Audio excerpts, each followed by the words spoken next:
Hello दोस्तों, मैं राकेश चौधरी आपका मैथमेटिक्स टीचर वेलकम करता हूं आपका डिजिटल तैयारी के यूट्यूब चैनल पर। जैसा कि आपको पता है, हम बात कर रहे हैं रेलवे एनटीपीसी और डी ग्रुप की कंप्लीट मैथमेटिक्स की। उसी सीरीज में हमारा टॉपिक है आज का एलसीएम एचसीएफ लसअप मसअप पार्ट फर्स्ट, जिसका हम आज इस वीडियो में देखेंगे। स्टार्ट करते हैं पहले कुछ बेसिक के साथ, फिर कुछ वेराइटी ऑफ क्वेश्चंस हम इसके देखते हैं। देखिएगा, क्या बेसिक पढ़ना है पहले हमें, उसके बारे में थोड़ी सी हम चर्चा करते हैं। पहले तो इनका मतलब क्या होता है वो हम देखते हैं, फिर ये निकाले कैसे जाते हैं उनके बारे में बात करते हैं, फिर जो इनके क्वेश्चंस है उनको देखेंगे। तो सबसे पहले हम देखेंगे इनका मीनिंग क्या है उसको। जैसे कि हम बात करें एलसीएम की, जिसे हम कहते हैं लीस्ट कॉमन मल्टीपल।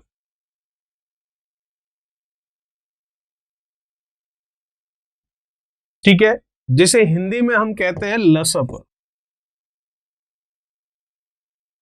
मतलब लघुत्तम समापवर्तक।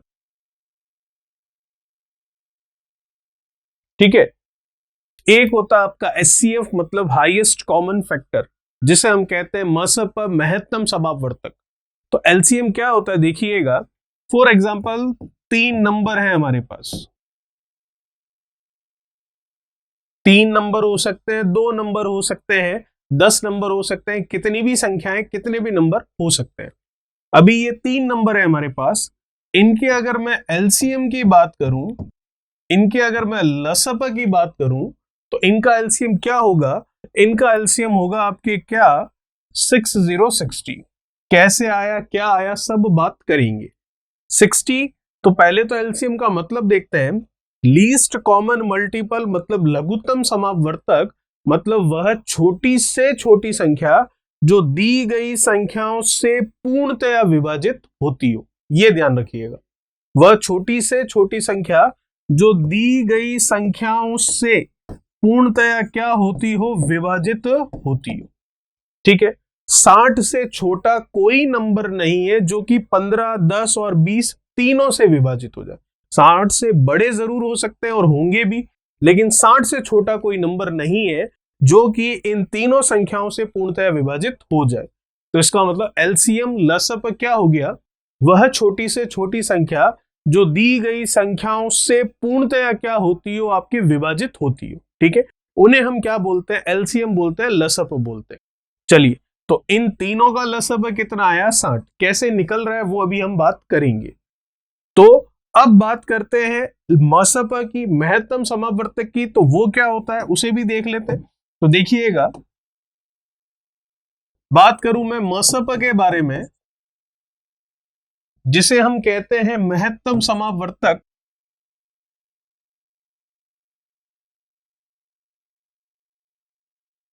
जिसे हम कहते हैं एचसीएफ हाईएस्ट कॉमन फैक्टर, जो कि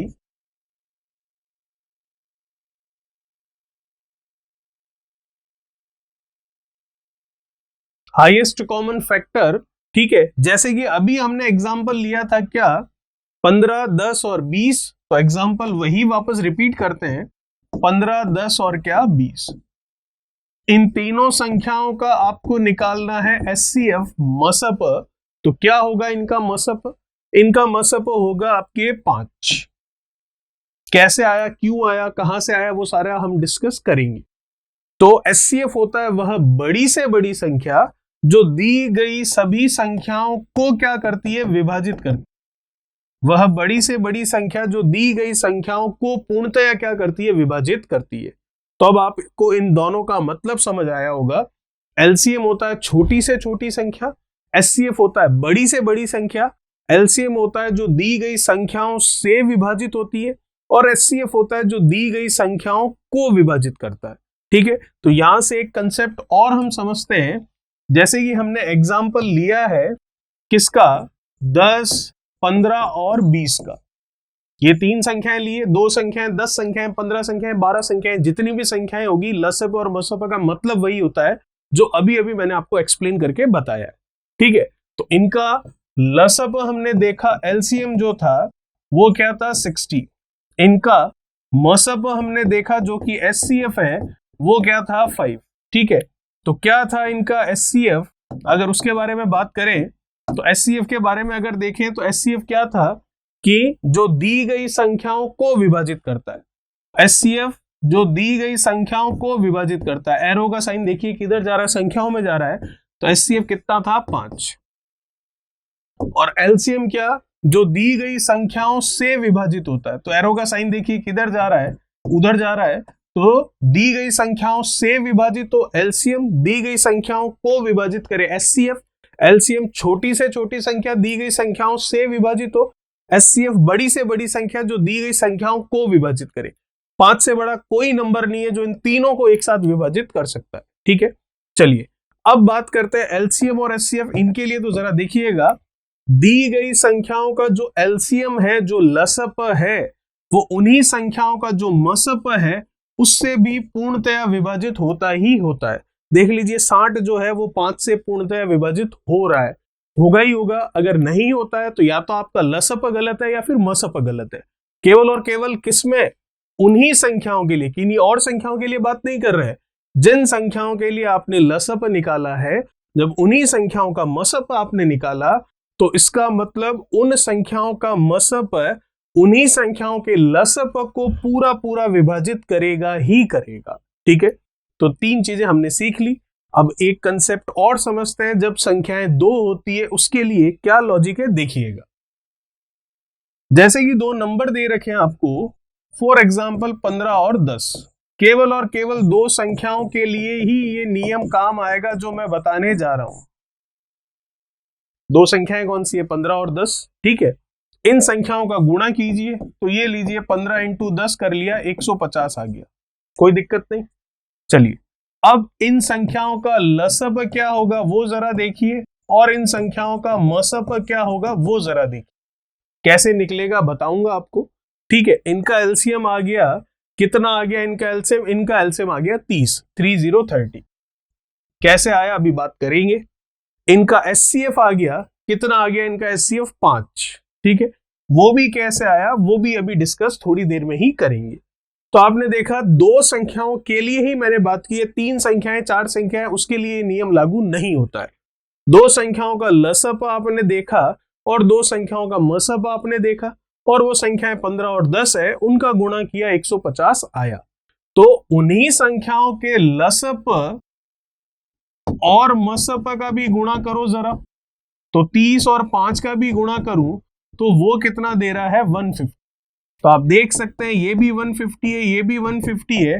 इसका मतलब मैं एक बात यहां से ये कह सकता हूं कि किन्हीं भी 2 संख्याओं का गुणनफल उन्हीं संख्याओं के लसअ और मसअ के गुणनफल के मल्टीप्लिकेशन के बराबर होता है। तो ये 15 और 10 तो एक एग्जाम्पल के साथ समझाया। एक स्टैंडर्ड फॉर्मेट अगर इसके लिए हम लिखें तो इसके लिए स्टैंडर्ड फॉर्मेट हम ये लिख सकते हैं कि ए और बी कोई 2 संख्याएं हैं, इनका गुणनफल होगा ए गुणा बी, तो इनका गुणनफल इन्हीं के लसअ मतलब एलसीएम और इन्हीं के मसअ मतलब एचसीएफ, इसके गुणनफल के हमेशा क्या होगा, बराबर होगा। और क्यों होगा तो वो एक एग्जाम्पल के साथ हमने समझ लिया। कोई सा भी एग्जाम्पल ले लीजिए, 2 संख्याओं का उनका गुणा कर लीजिए, उनका गुणनफल उन्हीं के लसअ और उन्हीं के मसअ के गुणनफल के बराबर होगा ही होगा। ठीक है, चलिए तो ये थोड़ा बहुत कंसेप्ट हमने समझा। अब हम देखते हैं एलसीएम और एचसीएफ निकलता कैसे उसके बारे में, फिर जैसे जैसे आगे जाएंगे जो नई चीजें आती रहेगी उनको सीखते रहेंगे। चलिए बात करते हैं एलसीएम पहले कैसे निकलता है उसके बारे में। निकालने के कई तरीके हो सकते हैं, हम 2-3 तरीकों के बारे में बात कर लेते हैं। चलिए इन 3 संख्याओं का एलसीएम निकाल के देखते हैं। 3 संख्याएं, 2 संख्याएं, 10 संख्याएं, कितनी भी संख्याएं हो, तरीका क्या क्या होता है वो सब समझ लेते हैं। देखते हैं मेथड फर्स्ट। इसके लिए 3-4 मेथड आपको बता देता हूं एलसीएम के, और 3-4 तरीके आपको बता देता हूं एचसीएफ के। ठीक है, जहां पर जो हम अप्लाई कर सकते होंगे वो अप्लाई करके आंसर निकाल लेंगे। वैसे तो कोई सा भी तरीका कहीं भी लग जाएगा, लेकिन थोड़ा बहुत क्वेश्चन पर भी डिपेंड और वैल्यू पर भी डिपेंड करेगा कि आप कौन सा तरीका लगाएं, और वो धीरे धीरे जब क्वेश्चंस करेंगे तब आपको पता चलेगा। चलिए बात करते हैं मेथड फर्स्ट क्या कहता है इसका। 15, 10 और 20 है, तीनों में सबसे बड़ा नंबर कौन सा है, 20, 20। तो 20 है तो 20 की टेबल, 20 का पहाड़ा बोलना स्टार्ट करते हैं और वह संख्या जो सबसे पहले हमें मिल जाए, जो कि बाकी बची हुई सभी संख्याओं से, यहां बची हुई संख्याएं 2 है, 15 और 10, तो बची हुई संख्याओं से पूर्णतया विभाजित हो जाए, वही उन सभी संख्याओं का लसप कहलाता है। जैसे कि तीनों में बड़ा नंबर कौन था? 20 था। तो 20 की टेबल बोलना स्टार्ट किया, फर्स्ट टाइम में कितना आया? 20, 10 से जाएगा लेकिन 15 से नहीं जाएगा। सेकेंड टाइम में कितना आया? 40, 10 से जाएगा लेकिन 15 से नहीं जाएगा। थर्ड टाइम में कितना आया? 60, 10 से भी डिविजिबल है और 15 से भी डिविजिबल है। इसका मतलब इन तीनों का एलसीएम जो है वो आ गया कितना? 60। अब आप देख सकते हैं इस वाली संख्याओं में ये मेथड आसान था, लेकिन यही संख्याएं बड़ी होती, जिनकी टेबल, जिनके पहाड़े ही हमें नहीं पता है, तो ये मेथड आपको थोड़ा हार्ड लगता और थोड़ा मुश्किल लगता। तो इसीलिए मैंने कहा डिपेंड करता है वैल्यूज पर, नंबर पर, कि आप कौन सा मेथड लगाए। ठीक है, चलिए, तो एक तरीका ये होता है एलसीएम निकालने का। बात करते हैं सेकंड मेथड की, वो क्या है उसे भी देख लेते हैं। दूसरा तरीका क्या है देखिएगा, इनके फैक्टर्स करते हैं, गुणनखंड करते हैं।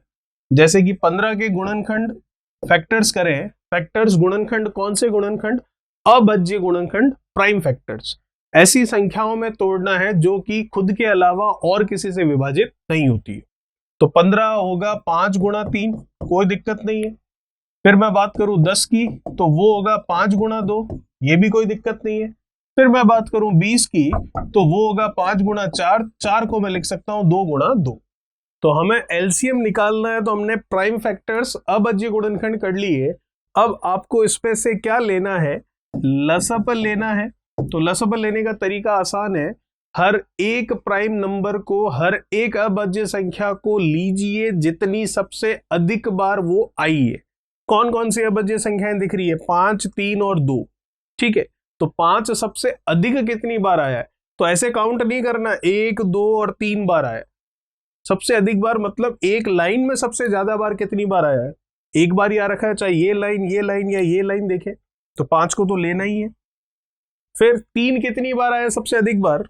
यहीं पर आया और कहीं नहीं है, और यहां पर भी एक बार ही आया है, ये लीजिए। और 2 सबसे अधिक बार कितनी बार आया है? तो ऐसा नहीं है कि 1, 2 और 3 बार आ गया है 2, टोटल कितनी बार आया है ये मैं नहीं कह रहा हूं, सबसे ज्यादा कितनी बार आया है। तो इस वाली लाइन में तो आया ही नहीं, इधर एक बार आया, इधर 2 बार आया, तो सबसे अधिक बार 2 बार आया, तो 2 को 2 बार ले लीजिए। ये आ गया आपका एलसीएम। 5 का 3 से गुणा 15 और 15 का 2 इंटू 2 मतलब 4 है, तो 15 का 4 से गुणा कितना आया? 60। तो एलसीएम आ गया 6060। कोई दिक्कत नहीं, फर्स्ट और सेकंड मेथड हुआ। तीसरा मेथड और देख लेते हैं, जो कि सदाबहार मेथड है, आपने कई बार बचपन में इसको यूज किया होगा। ठीक है, तो देखते हैं मेथड नंबर 3। क्या नंबर दे रखे हैं? 15, 10 और 20। चलिए लेते हैं 15, 10 और 20। कितनी बार जा रहा है? सबसे पहले 2 बार। 15 तो जाएगा नहीं, लेकिन 10 चला जाएगा और 20 भी चला जाएगा। अभी भी 2 से जा रहा है, कितनी बार? 15, 5 और 5। अब 2 से जा रहा है क्या? नहीं। अब किससे जा रहा है? 3 से। कितनी बार? 5 बार जा रहा था, चला गया। अब किससे जा रहा है? 5 से। तीनों ही जा रहे हैं, चलिए चले गए। तो उस समय तक करना है जब तक कि नीचे आपके 1 1 ना आ जाए। ठीक है, अब कुछ नहीं करना, सिर्फ इनका गुणा करना है। तो कर लेते हैं गुणा। 5 का 3 से 15 और 15 का 4 से वापस कितना? 60। तो आप देख सकते हैं कोई सा भी आपने मेथड लगाया, एलसीएम एक जैसा ही आया। तो ये था लसअप निकालने का तरीका। अब बात करते हैं मसअप कैसे निकालते हैं उसके बारे में। तो अगर मसअप की बात करें हम, तो देखिएगा क्वेश्चन में जाने से पहले मसअप निकालना सीखते हैं। तो मसअप कैसे निकालते हैं, जिसे हम कहते हैं एचसीएफ, तो उसके बारे में भी बात कर लेते हैं। जैसे कि हमें मसअप निकालना है, वही एग्जांपल ले लेते हैं जो अभी चल रहा था हमारा 15, 10 और 20 वाला। चलिए 15, 10 और 20 मेथड फर्स्ट, इसके लिए भी देख लेते हैं क्या है मेथड फर्स्ट। देखिएगा जो आपको सही लगे वो मेथड लगाइएगा, और कुछ डिपेंड करता है नंबर कैसे है उनके ऊपर भी। 15, 10 और 20 है, 3 संख्याएं हैं, तो एक संख्या बड़ी से बड़ी वो सोच लीजिए जो कि इन दी गई तीनों संख्याओं को विभाजित करती है। तो इन तीनों संख्याओं को विभाजित करती है वो संख्या कौन सी है? 5 बड़ी से बड़ी। इन तीनों को अलग अलग तो कई संख्याएं विभाजित कर सकती है, लेकिन ऐसी बड़ी से बड़ी संख्या जो तीनों को विभाजित करती हो वो संख्या कौन सी है? 5। 5 इसको भी विभाजित कर देगी, इसको भी विभाजित कर देगी और इसको भी विभाजित कर देगी। इससे बड़ी संख्या कोई होगी ही नहीं। ठीक है, तो ये एचसीएफ आ गया इनका कितना? 5। एक तरीका तो हो गया ये। बात करते हैं सेकंड मेथड की। तो मेथड नंबर सेकंड क्या है वो भी हम देख लेते हैं। सेकंड मेथड क्या कहता है आपको? वही जो हमने फैक्टर्स किए थे वही मेथड है। तो करते हैं अगेन फैक्टर्स, गुणनखंड। कौन से गुणनखंड करेंगे हम? इनके अभाज्य गुणनखंड, मतलब प्राइम फैक्टर्स। 15 का 5 3, 10 का 5 2, 20 का 5 4 और 4 को लिखा 2 2। कोई दिक्कत नहीं है। अब जरा इसको इंग्लिश में हम देखें मसप को, जिसे हम कहते हैं एचसीएफ। तो इंग्लिश में अगर देखें तो हाईएस्ट कॉमन फैक्टर। हाईएस्ट मतलब अधिकतम, कॉमन मतलब उभयनिष्ठ, फैक्टर मतलब गुणनखंड। तो इसका मतलब ये जो आपने प्राइम फैक्टर्स किए हैं इनमें जो अधिकतम उभयनिष्ठ गुणनखंड है वही आपका इन तीनों का मसप एचसीएफ है। तो अधिकतम उभयनिष्ठ गुणनखंड अगर मैं चेक करूं तो मैं क्या देख सकता हूं? 5 है सब जगह, तो ये कॉमन हो गया। ठीक है, फिर और देखूं तो 2 यहां है लेकिन ऊपर वाले में नहीं है, तो नहीं चलेगा। 3 यहां है लेकिन बाकी दोनों में नहीं है, तो ये भी नहीं चलेगा। तो इसका मतलब इसका जो एचसीएफ है वो आ गया कितना? आपके 5, क्योंकि 5 से ज्यादा कुछ है ही नहीं तीनों में कॉमन। 5 ही सबसे ज्यादा कॉमन है, सबसे ज्यादा उभयनिष्ठ है। बात करते हैं तीसरे मेथड की। वो क्या कहता है देखिएगा।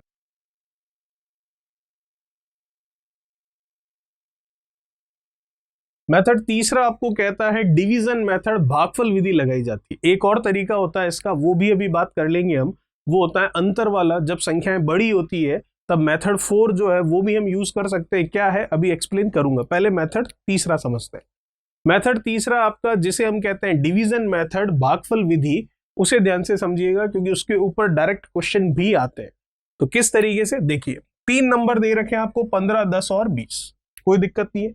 सबसे छोटी संख्या लीजिए इन तीनों में और उससे बड़ी संख्या लीजिए। सबसे छोटी संख्या का भाग दीजिए उससे बड़ी संख्या में। तो सबसे छोटी संख्या तो 10 है, तो उससे बड़ी संख्या 15 है, तो 10 का भाग 15 में देना है। इसको कहते हैं डिवीजन मेथड, भागफल विधि। तो 10 का भाग 15 में आप देख सकते हैं कितनी बार जा रहा है? एक बार चला गया। कितना आ गया? 5। कोई दिक्कत नहीं। अब जाएगा क्या? अब चला तो जाएगा लेकिन पॉइंट लगेगा, तो हमें पॉइंट में नहीं जाना है। जितनी बार पूरा पूरा जा रहा है एक बार वहां जाकर रुक जाते। हो गया। अब इसे हम कहते हैं भाजक, ये होता है भाज्य, ये होता है भागफल और ये होता है शेषफल। ठीक है, ये होता है डिवीजर, ये डिविडेंड, ये क्वोशिएंट और ये रिमाइंडर। तो अब जब आपका शेषफल बचा है, नहीं बचता तो अभी तक ये आंसर हो जाता 10, लेकिन अब बचा है तो इसका मतलब जो शेषफल, जो रिमाइंडर बचा है उससे अगले वाले भाग के लिए भाजक बना दीजिए और जो पिछला वाला भाजक था उसे भाज्य बना दीजिए। जो रिमाइंडर रह गया है उसे आप नेक्स्ट वाले डिवीजन के लिए डिवीजर बना दीजिए और जो पिछला डिवीजर था उसे डिविडेंड बना दीजिए।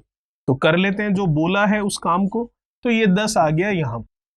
ये ऐसे कब तक करते रहेंगे? उस समय तक करते रहेंगे जब आपका शेषफल क्या ना आ जाए? 0 ना आ जाए, रिमाइंडर कितना ना आ जाए? 0 ना आ जाए। तो इसका मतलब 5 का भाग 10 में 2 बार जा रहा है, पूरा पूरा जा रहा है, तो मामला खत्म हो गया।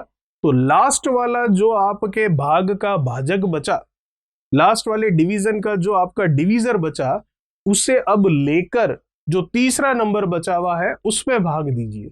तो ये बचा हुआ है 5, इसे लेते हैं तीसरे नंबर के लिए, मतलब 20 के लिए।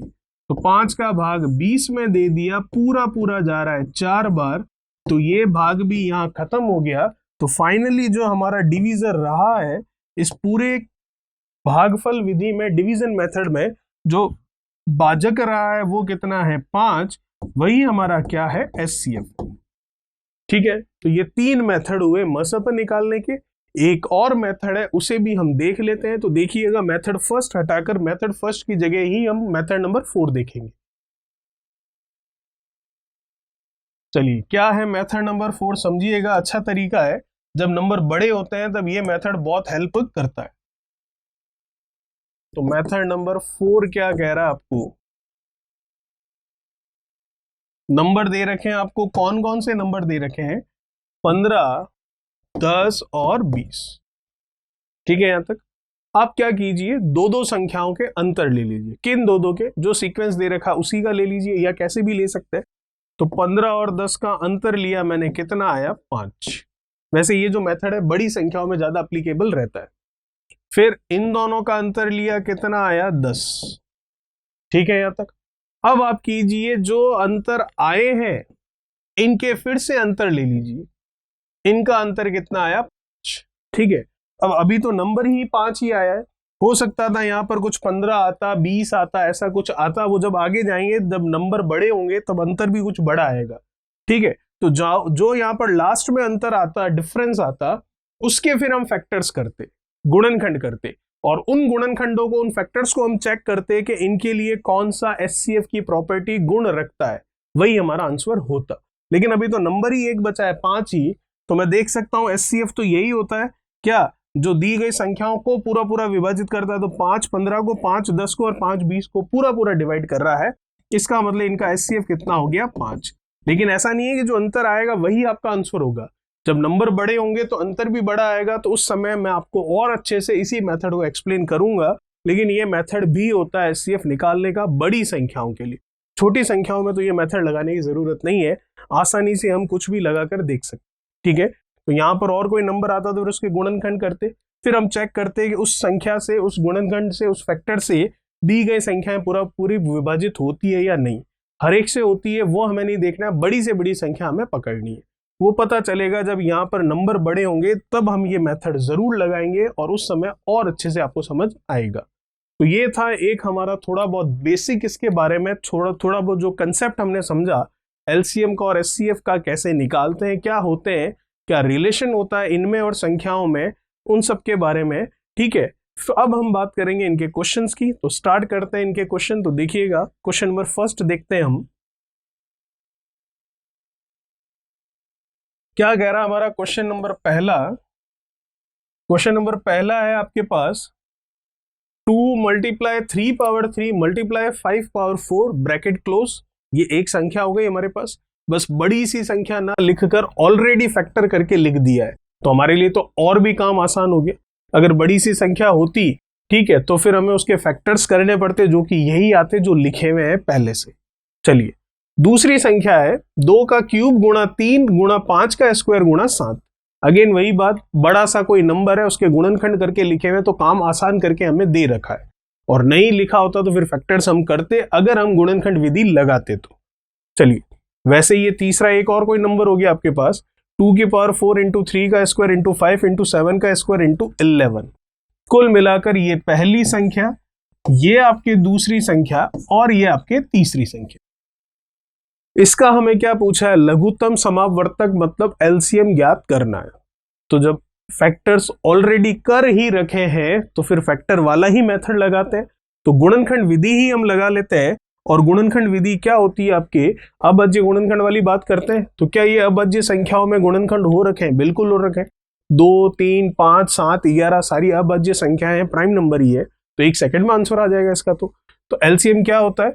एलसीएम होता है आपका फैक्टर मेथड जो लगाया था, गुणनखंड विधि जो मैंने आपको समझाई थी, उसमें मैंने क्या बताया था आपको कि बड़े से बड़ा मतलब अधिक से अधिक घात हमें लेकर चलनी है। ठीक है, या ज्यादा से ज्यादा कितनी बार आ रहा है वो लेकर चलना है। ज्यादा से ज्यादा बार कह रहा हूं, टोटल कितनी बार आ रहा है ये नहीं कह रहा हूं। तो अगर 2 को मैं देखूं तो यहां 1 बार आ रहा है, यहां 3 बार आ रहा है और यहां 4 बार आ रहा है। तो इसका मतलब 2 4 बार आ रहा है, ज्यादा से ज्यादा बार तो 2 की पावर 4। चलिए आगे चलते हैं, 3 को चेक करते हैं, क्योंकि सबको चेक करना पड़ेगा। 3 बार आ रहा है यहां पर, यहां 1 बार ही आया, यहां 2 बार आया। तो सबसे अधिक कितनी बार आया? 3 बार आया, उसे ले लेते हैं। फिर बारी 5 की, 4 बार आया है, यहां 2 बार आया और यहां 1 बार ही आया। तो सबसे अधिक कितनी बार आया? 4 बार आया, तो ये लीजिए। फिर और कौन बच गया है, 7 और 11, तो 7 एक बार ही आया है और कहीं आया नहीं है, और आया यहाँ पर कितनी बार आया, 2 बार, तो 7 एक बार आया और 7 2 बार आया, तो अधिक कितनी बार आया, 2 बार आया, तो 7 का स्क्वायर। टोटल नहीं कह रहा हूं, टोटल तो ये 1 और 2 3 बार आया, टोटल कितनी बार आया ये नहीं देखना है, किसी एक में कितनी बार सबसे ज्यादा बार आया, 2 बार। फिर कौन रह गया, केवल 11 रह गया, तो यहां तो है नहीं, यहां है नहीं, लेकिन यहां है, कितनी बार है, एक बार है, तो एक बार तो आए, ये तो ले लेते हैं, तो जो ये हमको देगा ऑप्शन वही हमारा आंसर होगा। तो ये ऑप्शन मैं चेक कर पा रहा हूं, ये ऑप्शन मिल रहा है आपको किसमें, सी में, तो इसका मतलब सी हमारा इसका आंसर हो गया, कोई दिक्कत नहीं। अच्छा, इसी के लिए अगर इसी क्वेश्चन में एचसीएफ पूछता तो हम क्या देखते, हाईएस्ट कॉमन फैक्टर, अधिकतम उभयनिष्ठ गुणनखंड, तो हम देखते 2 है 2 है 2 है, लेकिन 2 यहाँ एक बार है या 3 बार है या 4 बार है, लेकिन 2 एक बार है ना, ठीक है, तो इसका या 3 बार है या 4 बार है, तो कॉमन कितनी बार आ रहा है, एक बार ही आ रहा है, तो 2 होता।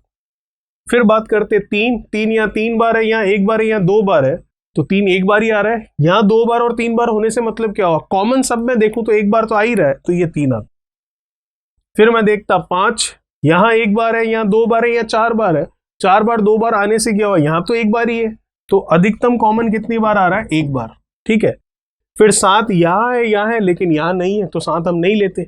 11 यहां है और कहीं नहीं है, तो 11 भी नहीं लेते। तो अगर इन्हीं के लिए मैं मसप एचसीएफ की बात करता तो इन्हीं के लिए एचसीएफ मसप कितना हो जाता, 5 का 3 से 15 और 15 का 2 से कितना, 30। और अगर गुणनखंड में लिखना होता तो 2 गुणा 3 गुणा 5। अगर मसप पूछता तो इस क्वेश्चन का आंसर तो ऑप्शन सी आ चुका है, ये एक एक्स्ट्रा बता दिया मैंने, मसप निकालते तो, ठीक है। बात करते हैं क्वेश्चन नंबर 2 की। क्या कह रहा है क्वेश्चन नंबर 2, देखिए, इसमें मसप पूछा ही है आपको डेफिनेटली, वो लसप का था तो ये मसप का आ गया, वही फैक्टर्स ऑलरेडी करके दे रखे हैं, 3 नंबर है हमारे पास, ठीक है, तो अच्छी बात है। ये हो गया पहला, ये हो गया दूसरा, और ये हो गया तीसरा। तो मसप कैसे निकालते हैं अभी अभी बताया मैंने पिछले क्वेश्चन में। चलिए, तो 2 यहाँ 4 बार है या 2 बार है, लेकिन यहाँ तो 2 बार ही है, तो हमें तो कॉमन देखना है, तो कॉमन एक बार ही आ रहा है सब जगह। 3 की बात करूं, 3 यहाँ 2 बार है, यहाँ एक बार है, लेकिन यहाँ 4 बार है, तो 3 जो है एक बार सब जगह जरूर आ ही रहा है, ज्यादा बार आ रहा है वो बात अलग है, लेकिन एक बार तो सब जगह आ रहा है, तो कॉमन एक बार ही आ रहा है, तो 3 की घात 1 ही लेंगे। 5 यहां मिल जाएगा 3 बार, 5 यहां मिल जाएगा 2 बार, और 5 यहां मिल जाएगा 4 बार, तो 5 2 बार सब जगह जरूर आ रहा है, यहाँ 2 बार दिख रहा है बिल्कुल, यहाँ 3 बार है तो 2 बार तो है ही है, 4 बार है तो 5 का स्क्वायर तो ऑलरेडी है ही है, तो इसका मतलब 5 का स्क्वायर जो है वो काम में ले लेंगे।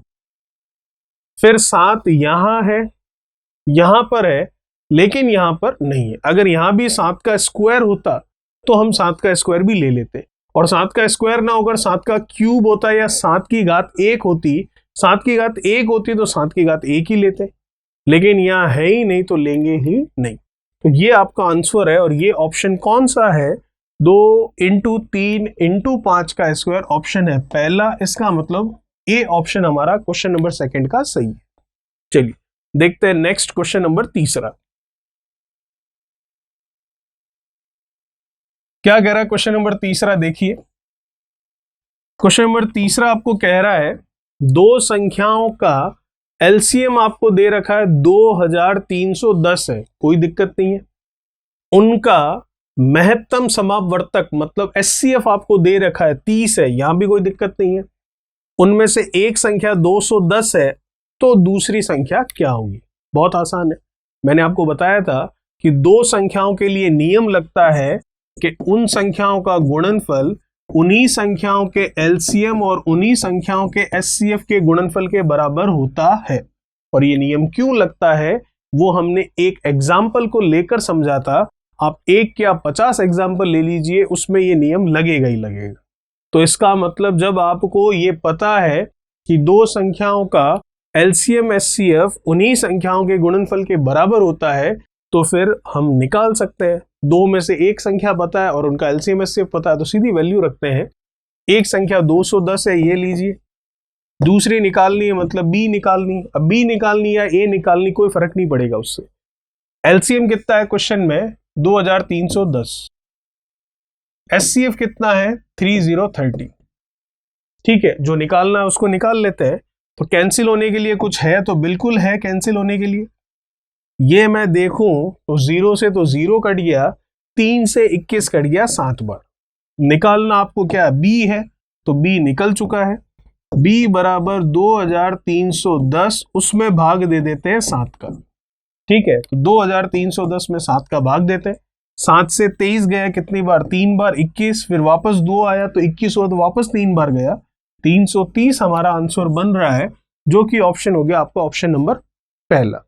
आसान है उस समय जब आपको ये लॉजिक पता है, और ये क्या है हमने अभी अभी थोड़ी देर पहले ही समझा है।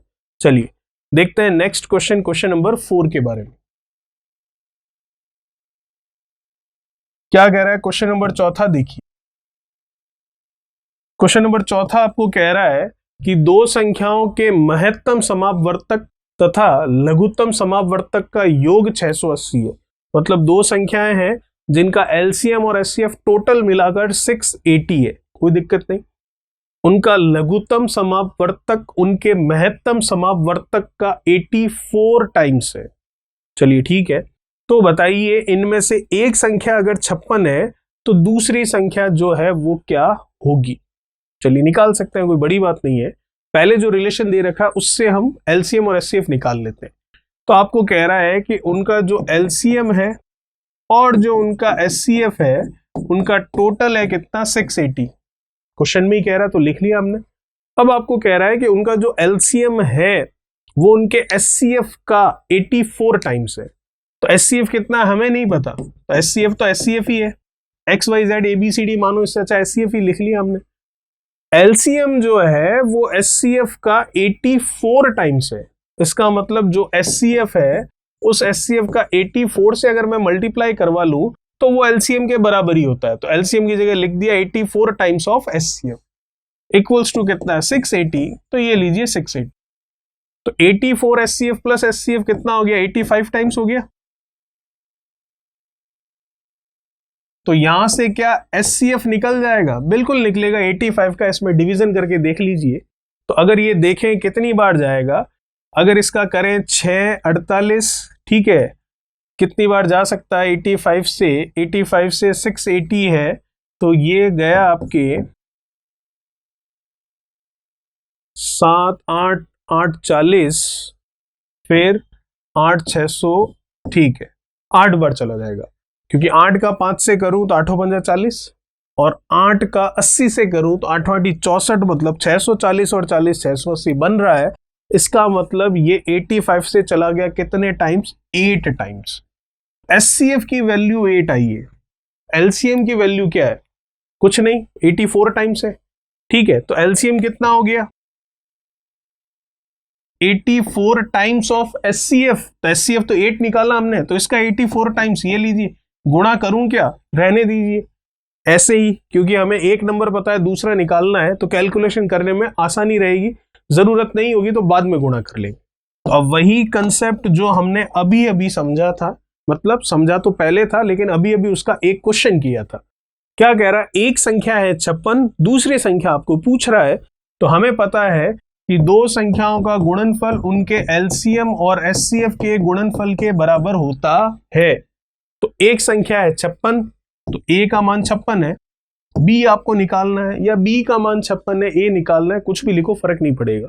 एलसीएम कितना है, ये रहा 84 इंटू 8, ऐसे ही लिख लेते हैं, कुछ कैलकुलेशन आसान हो जाएगी। और एचसीएफ कितना 8 है, तो वो भी लिख लेते हैं, ये लीजिए। अब कुछ नहीं, बी की वैल्यू निकालनी है बस।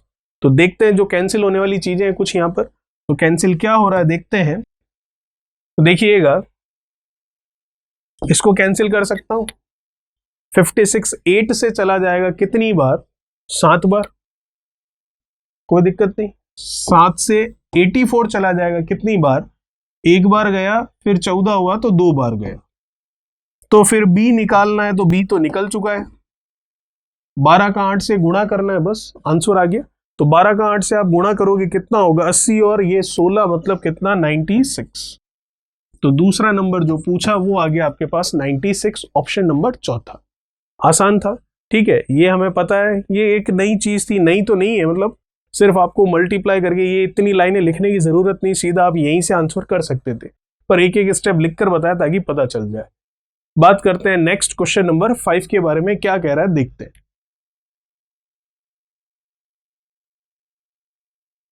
क्वेश्चन नंबर 5 आपको कह रहा है वह बड़ी से बड़ी संख्या कौन सी है, वह बड़ी से बड़ी संख्या कौन सी होगी जिससे 964,1238,1400 को विभक्त करने पर, मतलब भाग देने पर क्रमशः 41,31,51 शेष बचेगा। तो सबसे पहले तो लैंग्वेज पढ़कर आपको यह पता चलना चाहिए कि एलसीएम पूछा है या एचसीएफ पूछा है। क्या पूछ रहा है? वह बड़ी से बड़ी संख्या, मतलब एचसीएफ पूछ रहा है, ठीक है। और आगे जानकारी चाहिए कौन सी होगी जिससे इनको विभाजित करने पर, तो मसप वैसे भी क्या होता है, जो दी गई संख्याओं को विभाजित करता है, तो वही ये कह रहा है। तो ये तो पता चल गया एचसीएफ निकालना। तो क्या एचसीएफ सीधा ही निकाल दें क्या इन संख्याओं का? नहीं, आपको संख्याएं दे रहा है कौन सी, 964, और कौन सी 1238, और कौन सी 1400। लेकिन ये कह रहा है शेषफल बचता है कितना, 41, 31 और 51। तो जो शेषफल बच रहा है उसे घटा दीजिए, तो नई संख्याएं आ जाएगी, फिर उनका मसप एचसीएफ निकाल लीजिए। तो घटा लेते हैं, इसमें से कितना आ गया, ये 4 में से 1 3, 6 में से 4 2 और ये 9, ठीक है, कोई दिक्कत वाली बात नहीं है। 8 में से 1 गया 7, 3 में से 3 0 और ये 12। इसमें से माइनस करेंगे, 1400 में से 51 घटाना है, तो वैसे ही समझ में आ रहा है 1300 गुण 50 होगा।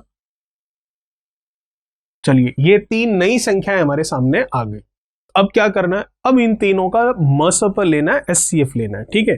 तो इन तीनों का मसप लेना है, ये तो पता चल गया क्वेश्चन पढ़ने पर कि एचसीएफ निकालना है, पर इनका ना निकालकर जो इनका शेषफल था, जो रिमाइंडर था, उसको घटाया, फिर जो नई संख्याएं मिली उनका एचसीएफ निकालना है।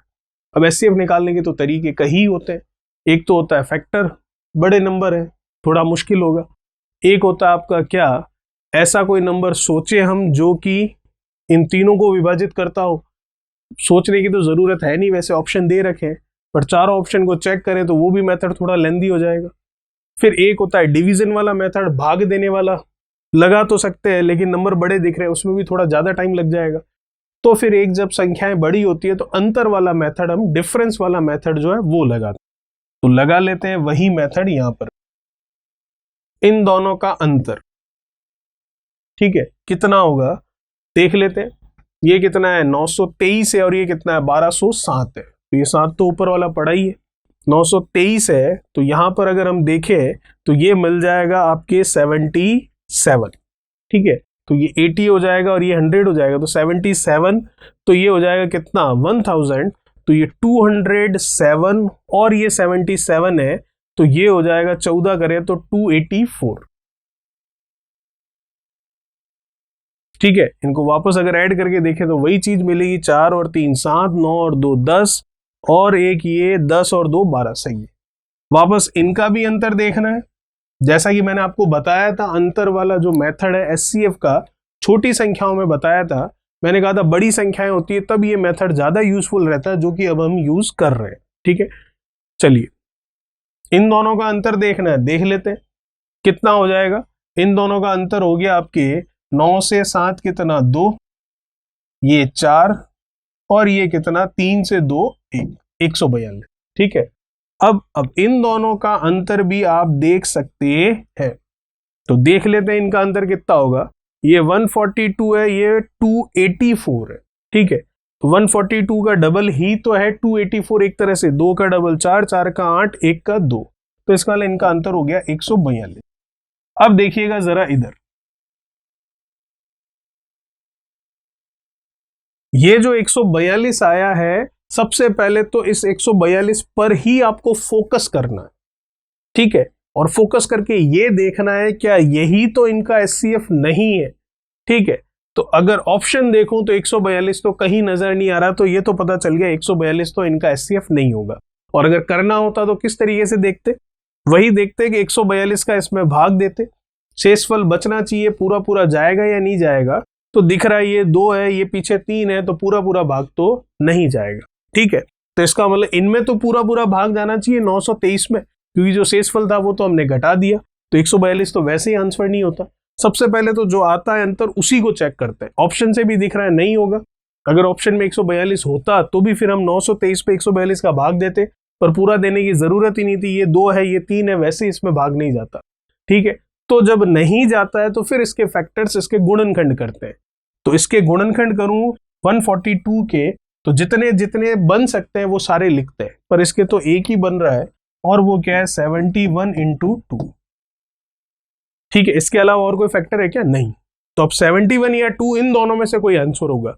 ऑप्शन देखकर ही पता चल रहा है 2 तो कहीं नहीं है, तो आंसर है क्या 71।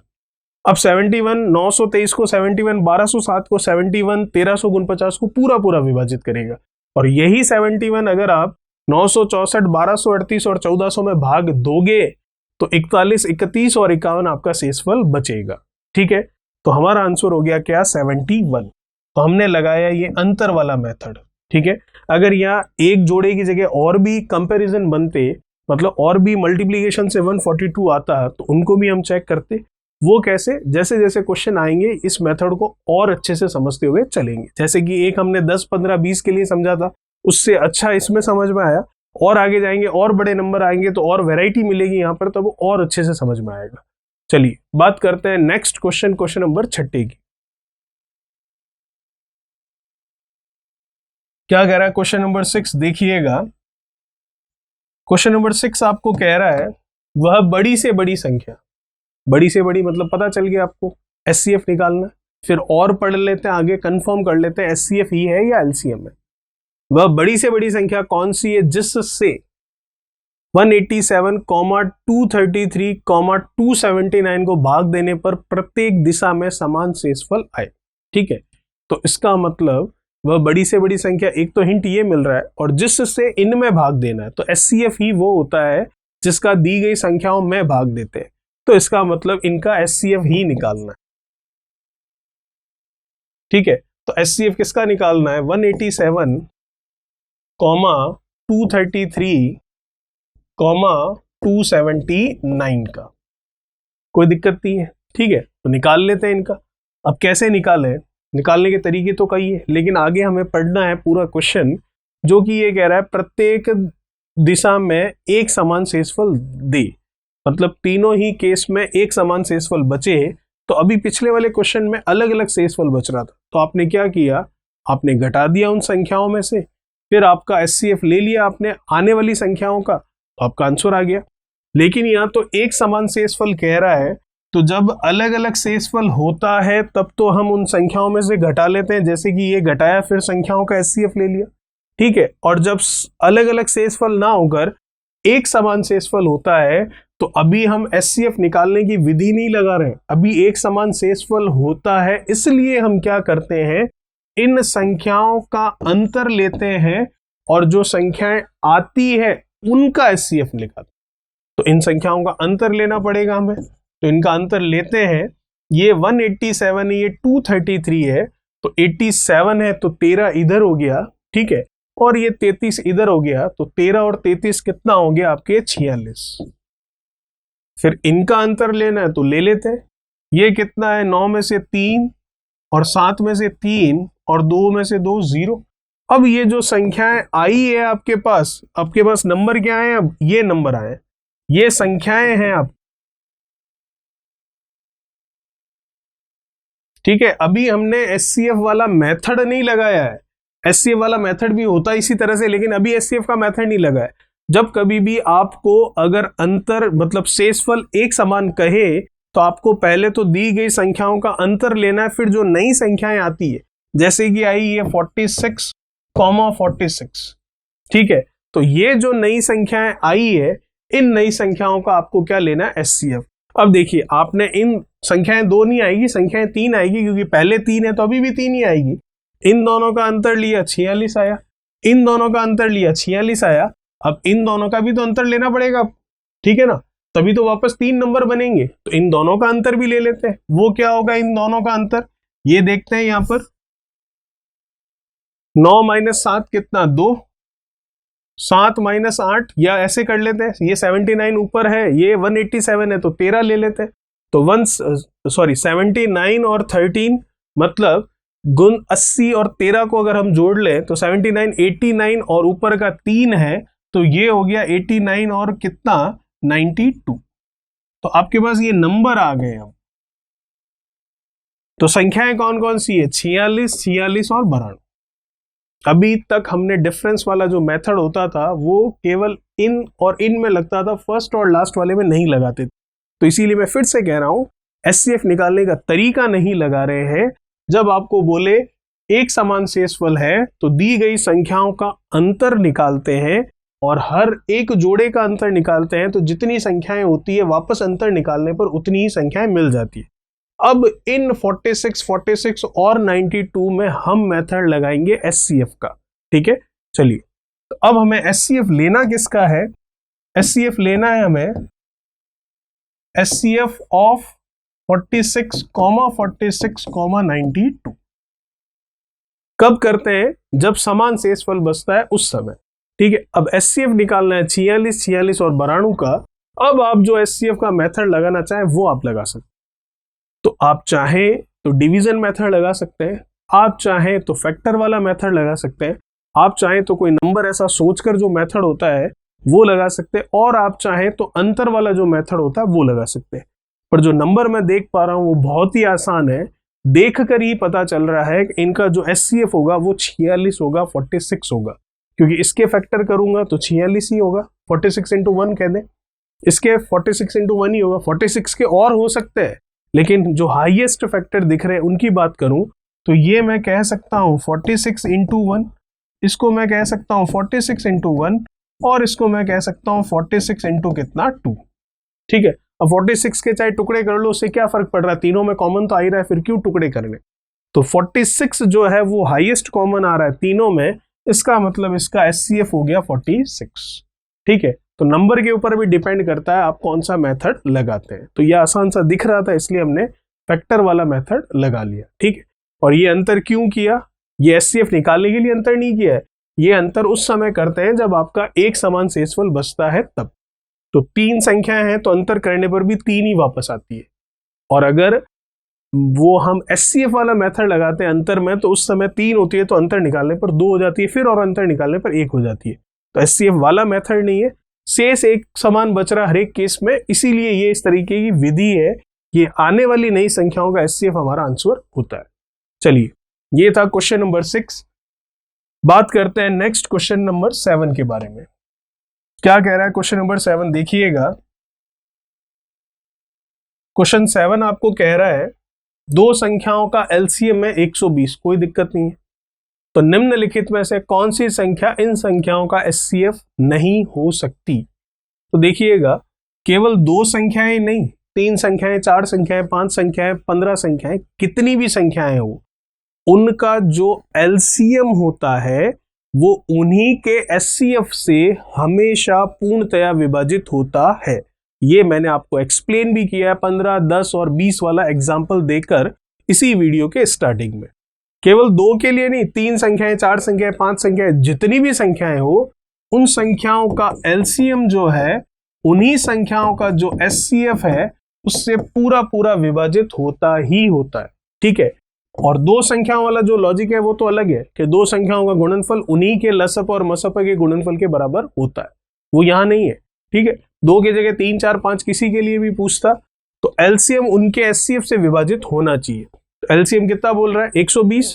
चलिए, तो ये पूछ रहा है कौन सा एचसीएफ है, ये नहीं पूछ रहा है, क्योंकि एचसीएफ है कौन सा वो तो हम वैसे ही नहीं निकाल सकते क्योंकि संख्याएं हमें नहीं पता है, लेकिन ये जरूर बता सकते हैं कि एचसीएफ मसप कौन सा नहीं है। ठीक है, तो वो नहीं होगा जिसका भाग 120 में पूरा पूरा नहीं जाएगा। पहला क्या है, 8, 120 बटा 8 करूं तो कंप्लीटली डिविजिबल होता है। ठीक है, फिर दूसरा क्या है, 12, 120 बटा 12 करूं तो ये भी पूरा पूरा जा रहा है, कोई दिक्कत नहीं है। तीसरा क्या है, 24, 120 बटा 24 करूं तो ये भी पूरा पूरा जा रहा है, कोई दिक्कत नहीं है। लेकिन 120 बटा 35 करूं तो ये पूरा पूरा नहीं जाता है। 5 से गया ये 7 बार, 5 से ये गया 24 बार। ठीक है। अब 24/7 करूं तो 24/7 करने पर पॉइंट आ जाएगा। ठीक है, तो इसका मतलब ऑप्शन कौन सा हो गया? चौथा। ठीक है, चलिए बात करते हैं नेक्स्ट क्वेश्चन नंबर 8 के बारे में। क्या कह रहा है क्वेश्चन नंबर 8वां? देखिएगा, 8वां आपको कह रहा है दो संख्याओं का अनुपात है आपके पास 15:11। कोई दिक्कत नहीं है, इनका मसप है 13, तो बताइए ये संख्याएं क्या होगी? समझना आसानी से, दो नंबर है 15 और 11 के अनुपात। ठीक है, ये पहला और ये आपके पास दूसरा, कोई दिक्कत वाली बात नहीं है। अब देखिएगा, पहला और दूसरा दो नंबर हो गए, इन नंबर को छोड़ते हैं, पहले हम कोई एक और एग्जांपल लेकर समझते हैं मैं आपको क्या समझाना चाह रहा हूं। जैसे कि मेरे पास है 40 और 25 दो संख्याएं, इनकी बात नहीं कर रहे हम, ये संख्याएं हैं मेरे पास, मुझे पता है कि 40 और 25 दो नंबर है। अब मैं अगर इनका अनुपात लेना चाहूं तो मैं क्या करूंगा? जितना कट सकता है अधिक से अधिक वो काटूंगा। ठीक है, तो दोनों अधिक से अधिक 5 से कट रहे हैं, कितनी बार कट रहे हैं? 8 बार। और कितनी बार कट रहा है? ये 5 बार। तो अनुपात कितना बोल दिया आपने? 8:5। ठीक है, तो आपने इसमें क्या काटा? जो अधिकतम उभयनिष्ठ था। अधिकतम उभयनिष्ठ इसमें कितना था? अगर इसके गुणनखंड करके लिखता तो 8 गुणा 5, और इसके गुणनखंड करके लिखता तो 5 गुणा 5, तो अधिकतम उभयनिष्ठ 5 था, तो आपने 5 से 5 काटा। तो इसका मतलब जब अनुपात आता है संख्याओं का, चाहे वो दो संख्याओं का आए, 3 का आए, 4 का आए, कितनों का भी आए, अनुपात उसी समय आता है जब उनमें जो अधिकतम उभयनिष्ठ होता है वो कट कर दिया जाए, काट दिया जाए। तो अधिकतम उभयनिष्ठ काट दिया, तब वो संख्याओं का अनुपात आया 8 और 5। अब मुझे पता है कि मैंने 5 काटा है, इसीलिए अगर वो संख्याएं वापस मैं लिखूं तो 8 का 5 से गुणा 40 लिख दूंगा, 5 का 5 से गुणा 25 लिख दूंगा, तो संख्याएं वापस 40 और 25 आ गई।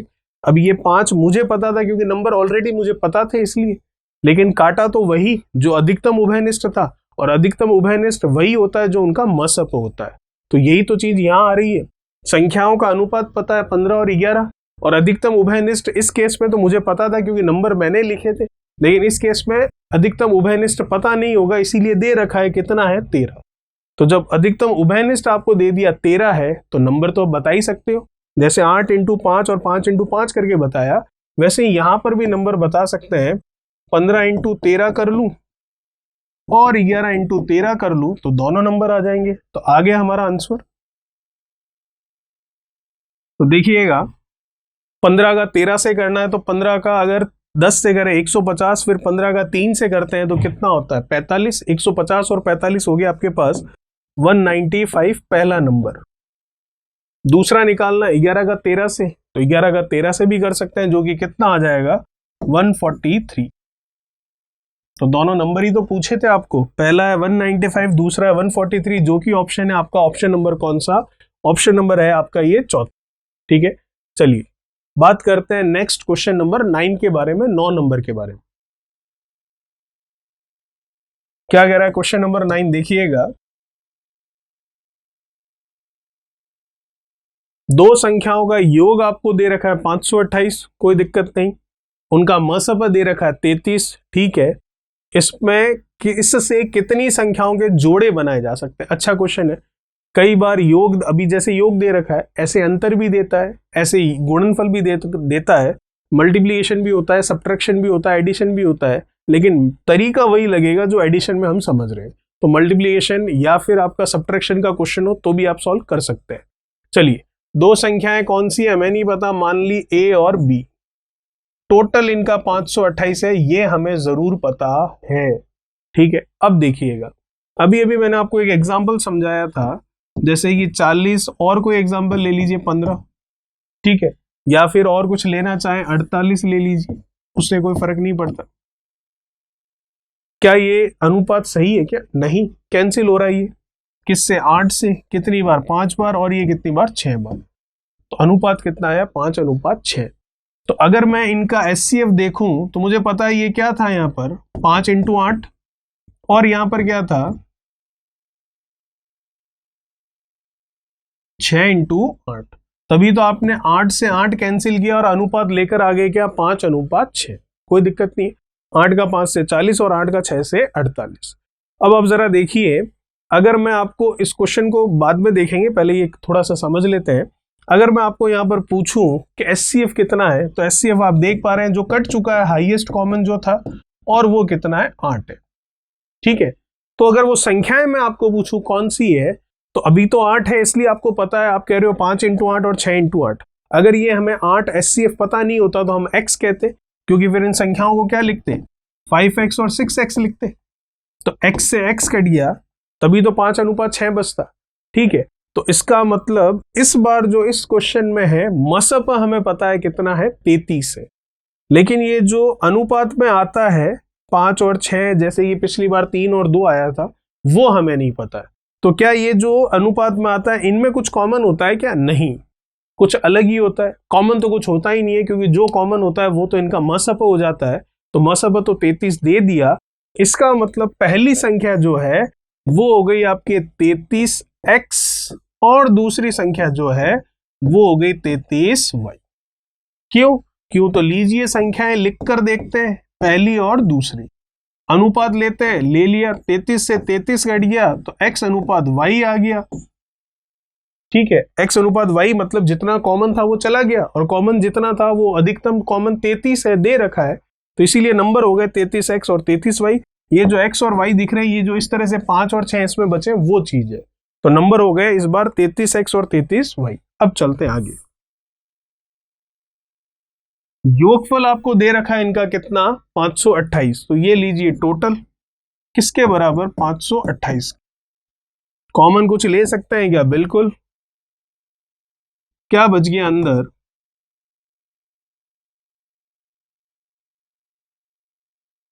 ठीक है, फिर 33 से उसको डिवाइड करना है, कर लेते हैं।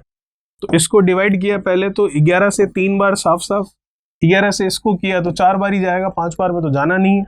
फिर ये कितना आ जाएगा 4 बार में, 44, तो 6 और अब 8 हो गया तो 88, अब 8 बार जाएगा। ठीक है, अब 3 से ये डेफिनेटली जाएगा ही जाएगा। x प्लस वाई जो है वो आ गया, 3 से 1 बार गया और फिर 3 से 6 बार गया। x प्लस वाई जो है वो आया है 16, मतलब 16। अब देखिएगा, अब आपको थोड़ा सा यहां पर ध्यान देना पड़ेगा, अच्छा क्वेश्चन है इस वजह से। तो x प्लस वाई 16 आया, ये अभी तक जो किया बिना लिखे आराम से कर सकते थे, पता है 33 है तो 33 का 528 में भाग देना है। ठीक है, सब्ट्रैक्शन होता तो भी 528 में 33 का ही भाग देते, उस समय x माइनस वाई हो जाता। लेकिन यही मल्टीप्लीकेशन होता तो क्या 528 में 33 का भाग देते? नहीं, उस समय नंबर किस तरह से लिखे जाते, 33x पहला नंबर और 33y दूसरा नंबर, ये 528, क्योंकि उस समय मल्टीप्लीकेशन कहता ना, इसलिए। ठीक है, तो 33 इंटू 33 होता उसमें, फिर 33 का 33 से मल्टीप्लीकेशन, उसका भाग हम देते 528 में, फिर उस समय 528 नहीं और कोई नंबर होता। ठीक है, चलिए आ जाते हैं अभी जो हमारा क्वेश्चन है उस पर। अब आपको x और y दो ऐसे नंबर या ऐसी डिजिट्स, ऐसे अंक या ऐसी संख्याएं लेनी है जिनका टोटल करने पर 16 हो, लेकिन ये ध्यान रखिएगा कि उनमें कुछ भी कॉमन ना है, क्योंकि कॉमन जो है उभयनिष्ठ जो है मसप जो है वो तो 33 हो चुका है, अब कॉमन आने के लिए कुछ भी नहीं है। ठीक है, तो लेते हैं 1 और 15, सही है बिल्कुल। फिर अगर मैं दिमाग लगाकर 2 और 14 लिखूं, बराबर में तो 16 सही है 2 और 14 जोड़ने पर, लेकिन 2 और 14 में तो 2 कॉमन आ रहा ना, लेकिन आना नहीं चाहिए ना, कुछ भी आना था वो तो आ चुका है और वो है 33, तो ये वाला हमारा नहीं होगा। ठीक है, चलिए, तो फिर 3 और 13 बिल्कुल हो जाएगा, कोई दिक्कत नहीं है। अब एक 3 और 13, दूसरा 13 और 3 कर लें क्या? नहीं, ऐसा नहीं है कि एक पहला हो गया 1 और 15, दूसरा हो गया 15 प्लस 1, मैं 1 में 15 जोड़ू या 15 में 1 जोड़ू, क्या फर्क पड़ रहा? कोई फर्क नहीं पड़ रहा। तो ऐसा मत समझिएगा कि पहला जोड़ा हो गया 1 और 15, दूसरा जोड़ा हो गया 15 और 1, तीसरा हो गया 3 और 13, और चौथा हो गया 13 और 3। नहीं, कोई फर्क नहीं पड़ेगा, आप 3 में 13 जोड़ो या 13 में 3 जोड़ो। ठीक है, चलिए और अब देखते हैं। तो अगर देखें तो 4 और 12 कर लें क्या? 4 और 12 16 तो हो जाएगा, लेकिन 4 और 12 में तो कॉमन आ रहा है ना 4, लेकिन आ चुका है कॉमन तो 33, उससे ज्यादा अब कुछ कॉमन नहीं आना है, क्योंकि वो ही एचसीएफ है, हाईएस्ट कॉमन है, अब कुछ नहीं है कॉमन के लिए। तो अब उभयनिष्ठ आने के लिए कुछ नहीं है, तो ये जोड़ा तो नहीं बनेगा। तो फिर क्या करें, 5 और 11 कर लें, बिल्कुल हो जाएगा 16। तो अब क्या 11 और 5 और लिखे? नहीं, 5 11 लिखो या 11 5 लिखो, एक ही बात है, जोड़ रहे हैं इसलिए, ठीक है। घटा रहे होते तो फिर अलग चीज होती। अब और क्या बन रहा है? और बन रहा है 9 और 7, या 7 और 9 कुछ भी कह दो, 16 हो रहा है क्या? बिल्कुल, 9 और 7 में कॉमन कुछ भी नहीं आ रहा है।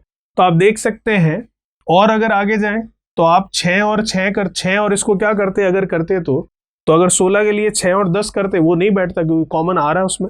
फिर आपने किया 9 और 7, या फिर 7 और 9, जो भी आप कहना चाहें, क्योंकि इधर हम ऊपर बढ़ रहे हैं इधर कम कर रहे हैं। 7 और 9 कितना? 16। अब क्या होगा? 8 और 8, 16 तो होता है लेकिन कॉमन आ रहा है उसमें, तो 8 हमें लेना नहीं है। फिर वापस क्या हो जाएगा? 9 और 7, तो वही रिपीट हो जाएगा। इसका मतलब कितने जोड़े बने आपके पास? 4 जोड़े, जो कि ऑप्शन मैच कर रहा है आपका ऑप्शन नंबर कौन सा? पहला, जो कि क्या है? 4। तो कितने नंबर ऑफ पेयर्स बन जाएंगे? 4 नंबर ऑफ पेयर्स, 4 जोड़े आपके बनेंगे। तो ये जो चीज लिखी है एग्जाम में, ये लिखने की ही जरूरत नहीं पड़ती आपको, क्योंकि आपको पता है 33 कॉमन लेकर 528 में भाग देना है, 16 आ रहा है। केवल ये जोड़े बनाकर देखने पड़ते, जिसमें ज्यादा टाइम लगता नहीं। चलिए, ये था हमारा क्वेश्चन नंबर 9। बात करते हैं नेक्स्ट और लास्ट क्वेश्चन, क्वेश्चन नंबर 10 की, जो कि हमारे इस पार्ट फर्स्ट का अंतिम सवाल है। क्वेश्चन नंबर 11 से पार्ट सेकंड में हम बात करेंगे। क्या कह रहा है 10वां सवाल? देखिएगा, अच्छा सवाल है। दो संख्याएं जो है, क्वेश्चन नंबर है हमारा ये 10। दो संख्याएं 3:4 के अनुपात पे है, उनका लसअप 84 है, तो उनमें से बड़ी संख्या क्या होगी? निकाल सकते हैं। सबसे पहली बात तो ये संख्याएं हैं पहली और संख्या है दूसरी, अनुपात है 3:4, तो संख्याएं कौन सी है? 3x और 4x, क्योंकि अनुपात हटेगा तभी तो x लगेगा, और x वही है जो उनका मसअप है, ठीक है।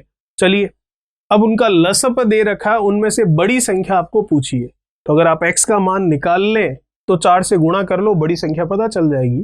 तो हमें पता है, जब दो संख्याएं हमें पता है, वैसे तो पता नहीं है पर x की फॉर्मेट में तो पता ही है, 3x और कितनी 4x, और उनका लसअप पता है, तो निकाल सकते हैं हम कुछ ना कुछ। तो दोनों संख्याओं का गुणनफल ये लीजिए, इन्हीं संख्याओं के लसअप जो कि कितना है 84, और इन्हीं संख्याओं के मसअप के गुणनफल के बराबर होता है। पर मसअप तो दे ही नहीं रखा है, लेकिन ये तो आप समझते हैं ना, जब अनुपात हटाते हैं x लगाते हैं तो अनुपात उसी समय लगता है जब उनका अधिकतम उभयनिष्ठ कट चुका होता है, और वो कटा हुआ क्या है? हमने x मान लिया, तभी तो नंबर 3x और 4x हो गए। अभी 2-4 क्वेश्चन देखे हमने इस तरह के, इसका मतलब इनका मसअप क्या है? x है। तो इस x से मैं इस x को कैंसिल कर सकता हूं, तो ये x से ये x बिल्कुल कैंसिल हो गया। 4 का 3 से गुणा कितना हो गया? 12, तो ये हो गया 12x, ये कितना है? 84। तो 12 से 84 में सीधा सीधा देख सकता हूं कितनी बार जाएगा ये 84, अगर मैं डिवाइड करूं 12 से 6-7 बार, कितने टाइम्स जा रहा है? 7 टाइम्स, ठीक है। तो x का मान 7 आया, तो अब तो हमारा SCF आ गया एक तरह से 7। तो जब SCF 7 आ गया तो अनुपात हटाओगे तो SCF ही तो लगाओगे जो कि x माना है। तो इसका मतलब पहला नंबर हो गया 3 × 7, 7 × 3 कितना हो गया? 21। दूसरा नंबर हो गया 4 × 7, मतलब 7 × 4 कितना हो गया? 28। तो इसका मतलब कौन सा ऑप्शन सही है? ऑप्शन नंबर आपका C सही है। तो इसका आंसर आ गया क्या? 28। छोटी संख्या पूछता तो 7 × 3 कितना हो जाता? 21, 21। तो ये था हमारे इस पार्ट का अंतिम सवाल, क्वेश्चन नंबर 10वां। बात करेंगे क्वेश्चन नंबर 11 से हमारे नेक्स्ट पार्ट में। तब तक चैनल को सब्सक्राइब, वीडियो को लाइक, शेयर और कमेंट बॉक्स में कमेंट्स कीजिए। Thank you so much. Please like, share, subscribe.